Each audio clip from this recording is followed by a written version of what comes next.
الله الذي خلق السماوات والأرض وما بينهما في 6 أيام ثم استوى على العرش ما يكون من دونه من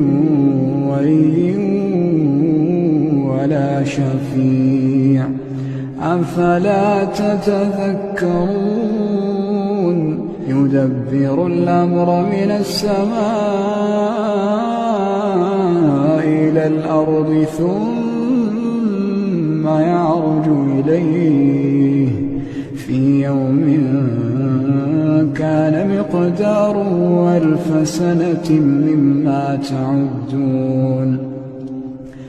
ذلك عالم الغيب والشهادة العزيز الرحيم الذي